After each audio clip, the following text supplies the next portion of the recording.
空军预警学院由李凯老师带队，习文、唐玉文以及刘伟同学所做的基于D1 SOC 的目标跟踪系统，我们掌声欢迎他们。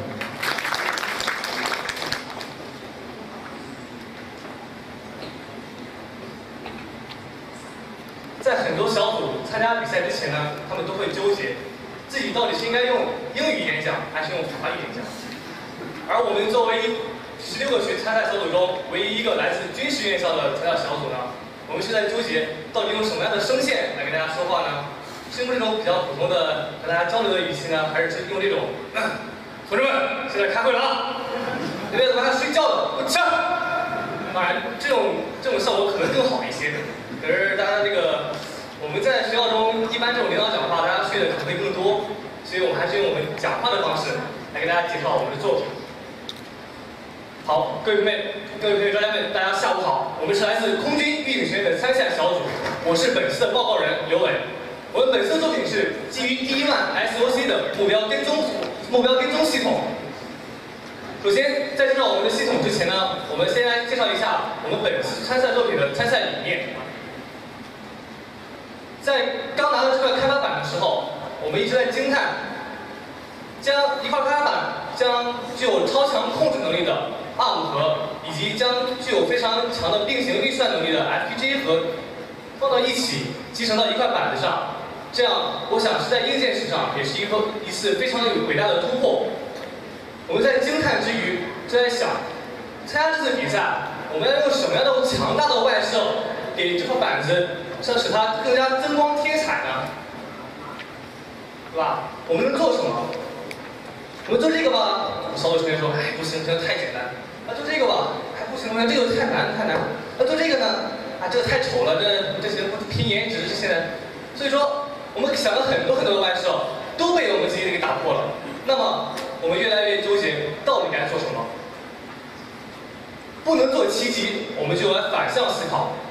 我们不能给其配备极其强大的外设，但是我们可以想一想，我们本次参赛是SOPC 的专题赛，那么专题是什么？首先第一是创新性，我们要有发散的创新性的思维，所以这一点可能在接下来作品中我们会具备有。其二，那就是 SOPC， 不知道大家对这个 SOC 有什么样的理解？首先它是 SOC 是什么呢？是 System on Chip， 可能我的英语发音不是很标准啊。System on Chip 就是说片上系统。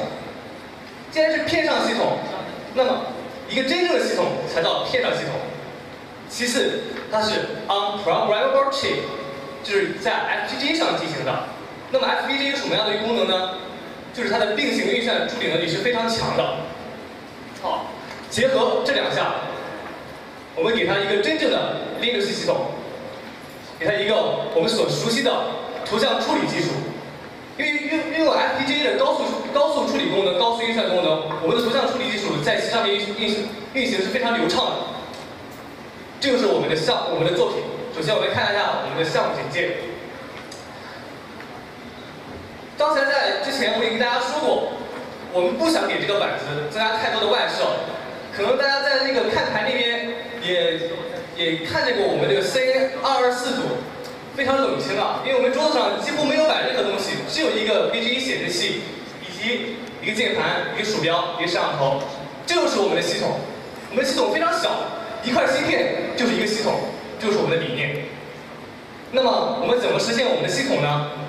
首先，我们在板子中嵌入了一个 Linux 系统，对吧？一个真正的片上系统。其后，我们要用我们最佳熟悉的图像处理、图像跟踪技术。对，通过摄像头采集图像，然后进行图像跟踪、图像处理。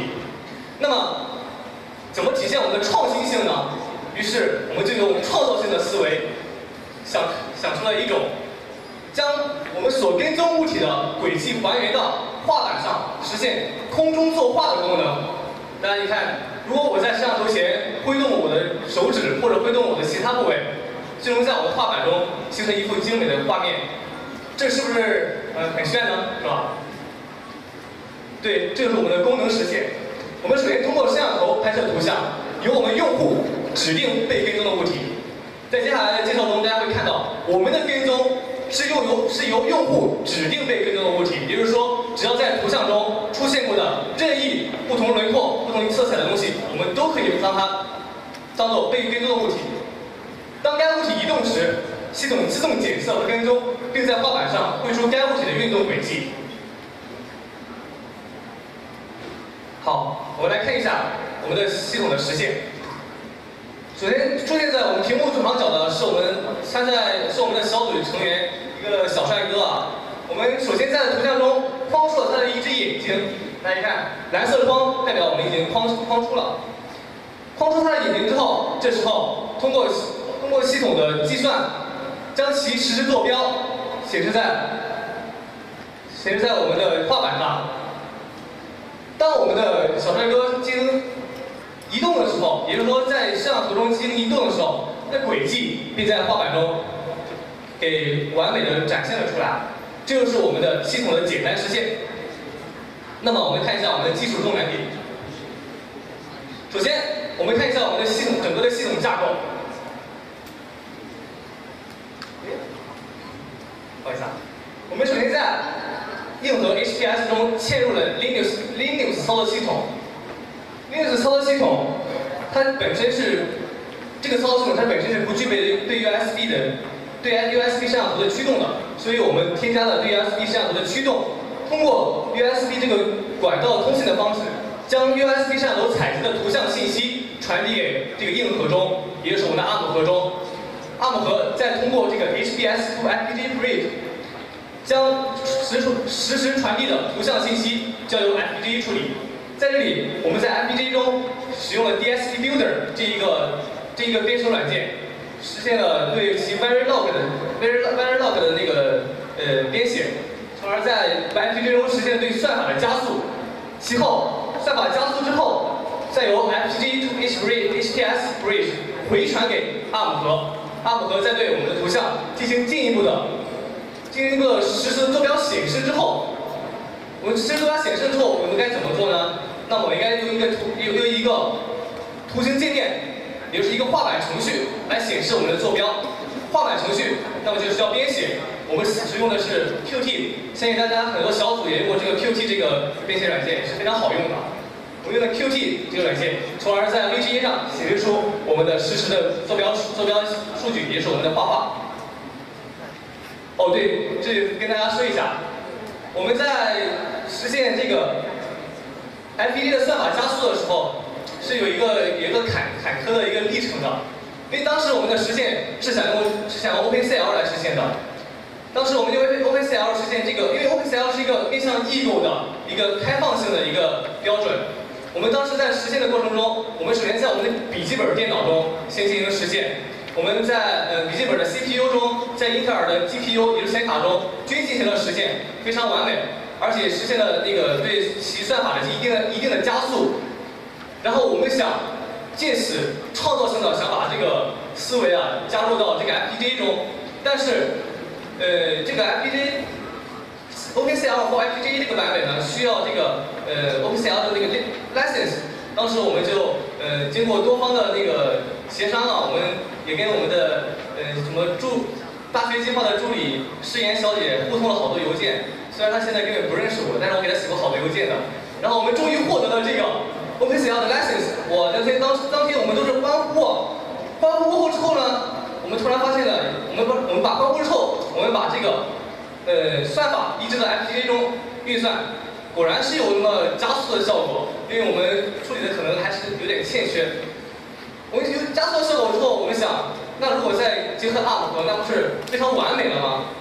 但是这个遗憾就发生在这里了，因为在这款第一代 SoC 版上实行的时候，我们采用了图形界面的那个 Linux， 以及我们采用了图形界面，然后这个图形界面它和这个 OpenCL 它好像是不兼容的。反而在这里我们做了大量的工作，就发现如果我们采用了 FPGA 处理的话，只能通过电脑，然后再经过 FPGA 运算之后再回传给电脑，而不能通过 ARM 核不能通过 ARM 核操控的那个图形界面的系统再回传给我的 FPGA 再回传来，这样我们可能暂时还没有实现到，所以是一个非常遗憾的事情。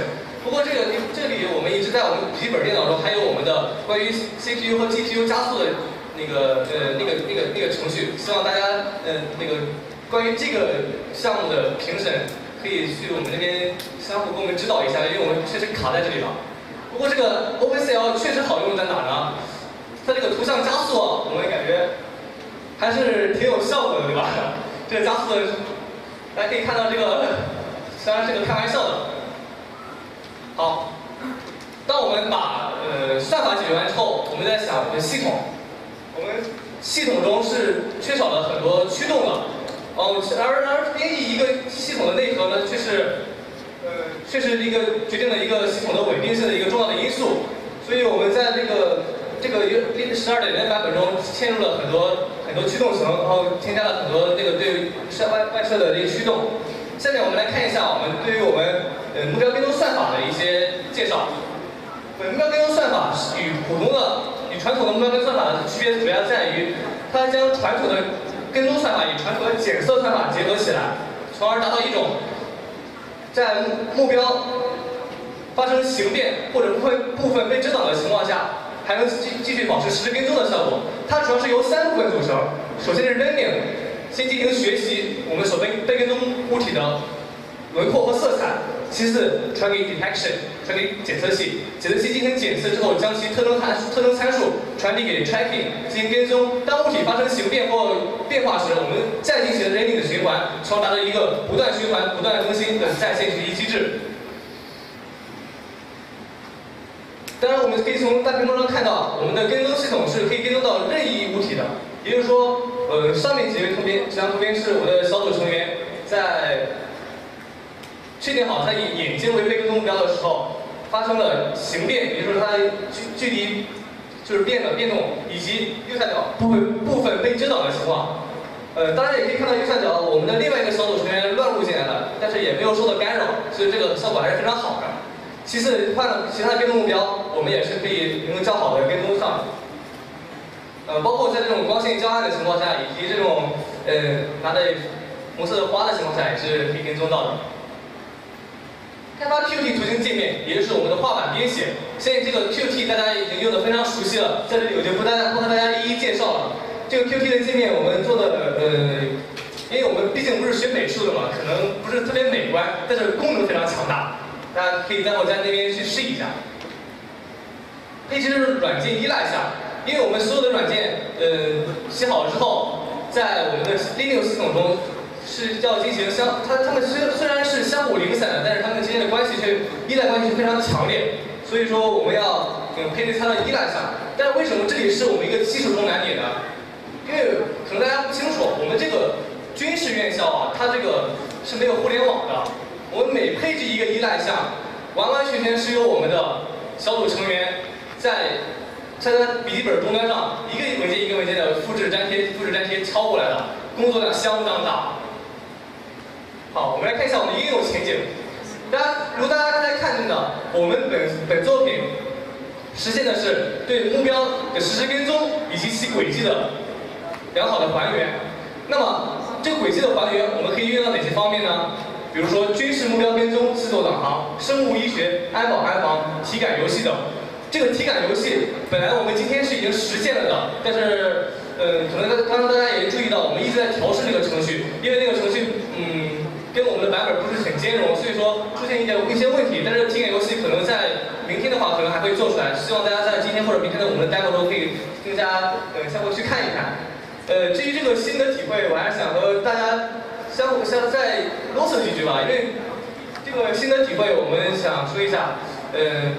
在这次比赛中，我们确实是因为我们学校的特殊性，我们更多的是基于我们对这个比赛的对于这个硬件的热爱，以及对于比赛的一种执着吧。因为我们那个平时的学习训练加大了我们的任务难度，而且我们。 是作为一个唯一一支参赛的军事院校的学员代表，所以我们更加应该把这个项目做好做大，让大家觉得别人能做好的，我们军校大学生也能做。谢谢大家，谢谢刘部这个再讲一次你的名字好吗？让大家知道。大家好，我叫刘伟。好，我们用最热烈掌声，谢谢刘伟同学的精彩演出，好，谢谢。